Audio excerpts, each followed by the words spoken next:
भारत का यह मंदिर अधिकतर समय समुद्र में डूबा रहता है। इस मंदिर को पांडवों ने बनवाया था और कहते हैं कि यहाँ पर जानबूझकर किए गए पापों की भी माफी मिल जाती है। नमस्कार दोस्तों, वेलकम टू सीखो ऑफिशियल शो भारत के मंदिर। मैं हूँ केशव कोठारी और आज के इस एपिसोड में हम चलेंगे गुजरात के भावनगर से 24 किलोमीटर दूर कोलिया गांव में समुद्र के बीचों बीच स्थित निष्कलंक महादेव मंदिर की यात्रा पर। हिंदू पौराणिक कथाओं के अनुसार इस मंदिर का निर्माण महाभारत काल में पांडवों ने किया था। कौरवों को युद्ध में परास्त करने के बाद पांडवों को अपने रिश्तेदारों की हत्या करने से ब्रह्म हत्या का दोष लगा है, ये विचार व्यथित कर रहा था और उसी पाप से मुक्त होने के लिए उन्होंने भगवान श्री कृष्ण से मार्गदर्शन मांगा। भगवान ने उन्हें एक काली गाय और एक काला ध्वज दिया और कहा कि वे महादेव की आराधना करते हुए भ्रमण करें।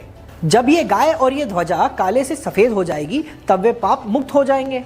पूरे देश की यात्रा करने के बाद भी वह गाय और ध्वजा काले से सफेद नहीं हुए, लेकिन जब पांडव कोलिया के समुद्र तट पर पहुंचे तो वो सफेद हो गए। तब पांडवों ने वहीं बैठकर भगवान शिव की आराधना की और तब महादेव एक शिवलिंग के रूप में प्रकट हुए। इसी शिवलिंग को पांडवों ने निष्कलंक महादेव के रूप में पूजा, क्योंकि इसी के कारण वे अपने जाने और अनजाने में किए महाभारत के पाप और उसके कलंक से मुक्त हो सके। यहाँ विश्व का एकमात्र स्थान है जहाँ श्रद्धालु समुद्र के बीच 1.5 किलोमीटर तक चलकर महादेव के दर्शन करने जाते हैं। समुद्र के बीचों बीच बसा यह मंदिर आधे दिन समुद्र के बाहर और आधे दिन समुद्र के अंदर रहता है। यहाँ एक नहीं बल्कि 5 शिवलिंग हैं और 5 नंदी प्रतिमाएं हैं जो 5 पांडवों का प्रतीक है। मंदिर पहुंचते ही भक्तजन पहले पांडव कुंड नामक एक तालाब में अपने हाथ और पैर धोते हैं और फिर महादेव के दर्शन प्राप्त करते हैं। ऐसा माना जाता है कि इस मंदिर के दर्शन मात्र से आपने जो पाप जानबूझकर किए हैं वो भी धुल जाते हैं।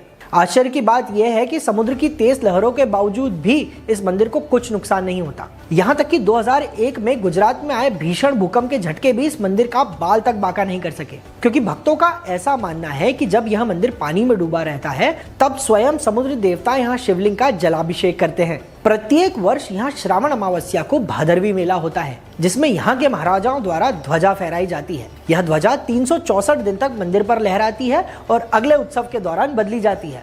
निष्कलंक महादेव मंदिर इस बात को दर्शाता है कि कठिन परिश्रम से बुरे कर्मों को भी धोया जा सकता है, बशर्ते आपके मन में पश्चाताप की भावना हो। भारत के मंदिर की इस भव्य यात्रा में हमारे साथ ऐसे ही रोचक मंदिरों को देखने के लिए जुड़े रहिए। अगर आपको यह एपिसोड पसंद आया तो इसे शेयर करें और हाँ, अपना वैल्यूएबल फीडबैक जरूर दें।